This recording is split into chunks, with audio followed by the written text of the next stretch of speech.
पढ़ेंगे मनुष्यों में श्वसन, यानी श्वसन किस प्रकार से होता है, मनुष्य सांस लेता है तो क्या होता है, फेफड़ा में जाता है तो क्या होता है। आज सारा पूरा डिटेल्स हम लोग श्वसन के बारे में जानेंगे, ठीक है। हिचकी आती है तो क्यों हिचकी आती है, सब कुछ आज जानेंगे। श्वसन, क्या चीज, श्वसन। अब देखो बाबू श्वसन क्या होता है। श्वसन मतलब होता है सांस को अंदर लेना और बाहर छोड़ना ही श्वसन कहलाता है। सांस को अंदर लेना और बाहर छोड़ना ही क्या कहलाता है, श्वसन कहलाता है। अब सांस हम लोग किससे लेते हैं, तो कितना लोग से पूछोगे सांस किससे लेते हैं, तो कहीं नाके से या मुँह से। ना बाबू, नाक और मुंह से सांस नहीं लेते हैं। हम लोग सांस लेते हैं फेफड़ा से। किससे लेते हैं, फेफड़ा से। सांस किससे लेते हैं, फेफड़ा से। यह जो है ये नाक जो है, मुंह जो है, ये द्वार है, केवल इस तरह है, आ जा सकते हो, लेकिन सांस लेना है तो किससे लोगे, फेफड़ा से। अब देखो बाबू, सांस हमारा किस किस रास्ते से जाता है, पहले उसका डिटेल जान लो।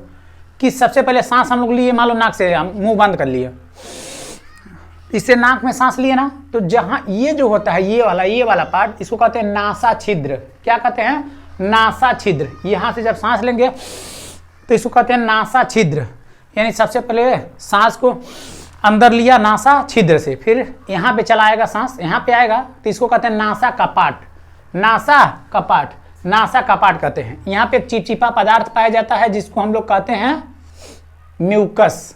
क्या कहते हैं, म्यूकस। अरे वही जो पोटा कहते हो वह होता है म्यूकस। म्यूकस चिपचिपा पदार्थ होता है, क्योंकि शरीर का काम करता है चिपचिपा। तो जैसे ही बाबू सांस अंदर लिए ना, तो वायुमंडल में बहुत सारी गैसें हैं और गैस के साथ साथ धूल कण भी है। जब धूल कण नाक के रास्ते आता है ना, तो उसको चिपका लेता है अपने बगल में, ताकि अंदर फ्रेश सांस जाए, ताकि कबाड़ ना जाए, मतलब धूल कण अंदर ना जाए।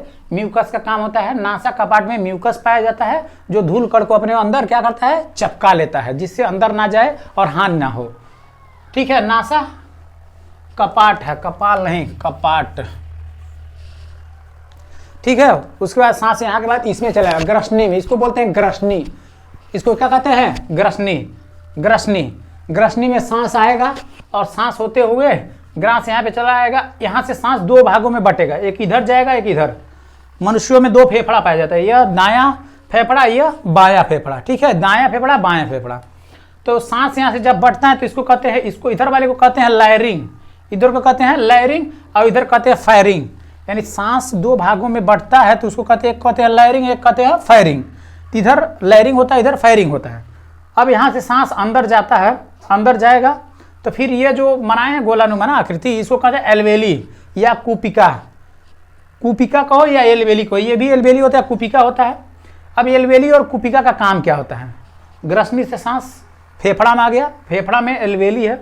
अब एल्वेली का काम क्या होता है या कुपिका का काम क्या होता है, कुपिया कीप मतलब कुप्पी, कुपिका करता है, छानने का काम करता है। तो एल्वेली क्या करता है ना, सांस को छान देता है। अब जैसे ही सांस अंदर लिए, ये नहीं सोचो खाली सांस लिए तो अब कोई पूछेगा सांस लेते हो तो क्या लेते हो, तो कहोगे ऑक्सीजन लेते हो। नहीं बाबू, सांस लेते हो तो ऑक्सीजन नहीं लेते हो। वायुमंडल में नाइट्रोजन है 78%, ऑक्सीजन है 21% और कार्बन डाइऑक्साइड है 0.03%। ये सभी सांस अंदर खींच लेते हो। इन्हें सोचना खाली ऑक्सीजन में सांस ले तो ऑक्सीजन अंदर है ना, ऐसा नहीं है। आप सभी गैसों को अंदर खींचते हो, नाइट्रोजन गैस भी, ऑक्सीजन और कार्बन डाइऑक्साइड को भी अंदर ले लिए। अब अंदर जब चला जाता है तो ये जो कुपिकाएं होती हैं, एल्वेली होता है, ये छानने का काम करता है। ऑक्सीजन को कहेगा चल ऑक्सीजन अंदर जो, अब बाकी है कार्बन डाइऑक्साइड और नाइट्रोजन बाहर रहो। इन दोनों को बाहर निकाल के फेंकता है और ऑक्सीजन को अंदर रख लेता है। तो अंदर ऑक्सीजन को अंदर, अब छान के यह एल्वेली क्या करेगा, छान के केवल ऑक्सीजन को भेज देगा। ऑक्सीजन को क्या करेगा, भेज देगा। अब ऑक्सीजन पूरे शरीर में जाएगा। अब शरीर में जाएगा तो एनर्जी को तोड़ेगा, एनर्जी देता है। ऑक्सीजन जब जाएगा तब एनर्जी ताकत आती है। तो ऑक्सीजन जाता है तो ऑक्सीजन क्या करता है ना, वसा को तोड़ के एनर्जी मुक्त करता है, खूब ढेर की एनर्जी निकाली। तो ऑक्सीजन जाता है शरीर में, एल्वेली छान दी, छान के पूरे शरीर में जाता है। तो पूरे शरीर में ले जाता कौन है, ऑक्सीजन को। ऑक्सीजन को ढोने का काम कौन करता है, तो ऑक्सीजन को ले जाने वाला भी काम रक्त का होता है। ऑक्सीजन को कौन ले जाता है, रक्त, यानी खून। ऑक्सीजन एल्वेली क्या करता है, छान के खून को दे देता है ऑक्सीजन। और ऑक्सीजन जब पा जाता है रक्त तो पूरे शरीर में लेते जाता है, खून दौड़ता रहता है, खून दौड़ा के भेज देता है, सर्वे शरीर में ऑक्सीजन को भेज देता है। कहता है जिसको ऑक्सीजन चाहिए भाई ले लो ले लो ले लो, बांटते हुए चला जाता है। अब उधर से जब आता है ना, तो उधर से जब आएगा, इधर से सांस फिर फेफड़ा में आता है, तो उधर से CO2 उठाते आता है, ऑक्सीजन को ले गया और उधर से लेके किसको आएगा, ऑक्सीजन हम लेते हैं 21%। नहीं मत सोचना कि 21% ऑक्सीजन लेते हैं तो 21% ऑक्सीजन छोड़ते हैं, नहीं, ऐसा बात नहीं है। हम ऑक्सीजन लेते हैं 21%, लेकिन कुछ ऑक्सीजन जो होता है वो कार्बन डाइऑक्साइड में बदल जाता है, और उधर से रक्त आता है, उधर से जब आएगा तो इधर से इसमें पटक देगा लाके, CO2 को, कार्बन डाइऑक्साइड को लाके इसमें पटक देगा, और ये हमारा होता है डायाफ्राम।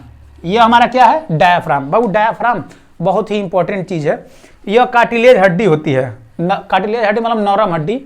नरम हड्डी, कभी मुर्गा खाना तो वो हड्डी उसमें होती है, कुरुड़ कुरुड़ कांटोगे तो कुरुड़ कुरुड़ कट जाएगा, बहुत नरम हड्डी होती है। तो यही हड्डी होती है डायाफ्राम। ये क्या होता है, डायाफ्राम। अब डायाफ्राम का काम केवल एक ही चीज है, सांस जब अंदर आता है ना तो डायाफ्राम नीचे चला आता है, और सांस जब बाहर जाता है तो डायाफ्राम ऊपर। जैसे देखना बाबू हमारी तरफ, तो जैसे मान लो हमारे यहाँ डायाफ्राम होगा, अब जैसे हम सांस लिए तो डायाफ्राम नीचे, हमारे हाथों पर ध्यान देना है, और जैसे ही सांस छोड़े डायाफ्राम ऊपर। यानी डायाफ्राम जब सांस आता है तो डायाफ्राम नीचे, और जब सांस को बाहर फेंकना तो मारता है धक्का, हड़ाक दे तो बाहर रहे यहाँ से निकल जाता है। तो डायाफ्राम जब ऊपर जाता है तो सांस बाहर चला आता है, समझे। अगर डायाफ्राम टूट गया ना सब, तो सांस एक बार जब ऐसे लिए, मान लो ऐसे लिए, अब पता चला डायाफ्राम काम करना बंद कर दिया, तो फिर ऐसे अटकते रह जाओगे, मर जाओगे यहीं पे, ठीक है। तो डायाफ्राम क्या करता है, जब डायाफ्राम सांस आता है तो नीचे चला जाता है, और सांस को जब बाहर फेंकना रहता है तो धक्का मारता है, ऊपर चला जाता है। तो डायाफ्राम का यही काम होता है। ऑक्सीजन आता है, ऑक्सीजन आया पूरे शरीर में, कहा ले लो ले लो, रक्त सबको बांटते गया, उधर से फिर रक्त आएगा और रिटर्न ना, तो कार्बन डाइऑक्साइड को उठाव ले लेकर आएगा और पटक देगा फेफड़ा में, और फेफड़ा में जब पटका जाएगा तो डायाफ्राम मारेगा धक्का, भग देन बाहर निकल जाएगा, समझे बाबू। तो यह मनुष्यों में श्वसन होता है। डायाफ्राम बहुत इंपॉर्टेंट चीज होती है, अगर ये टूट गया तो समझो सांस नहीं ले पाओगे। हाँ एक बात होता है, कभी कभी देखो बाबू, डायाफ्राम जब माँ के गर्भ में बच्चा रहता है ना तो डायाफ्राम पे लद जाता है, तो डायाफ्राम पे जब लद जाएगा तो डायाफ्राम नीचे चला आता है। तो माँ के गर्भ में जब बच्चा रहता है तो डायाफ्राम सांस को नहीं बाहर फेंकता है, केवल महिलाओं में, उस समय उनकी पसलियां दाबती है तब सांस बाहर आता है। तो जब बच्चा पेट में रहता है तो उस दौरान महिलाएं की पसलियां काम करती है, जो दाबती है तो सांस बाहर निकलता है, उस समय डायाफ्राम पे बच्चा लग जाता है। ठीक है बाबू, इतना समझ गए होगे, और नोट कर लो, अभी आगे के बता रहे हैं बाबू। चलो नोट कर लो बाबू।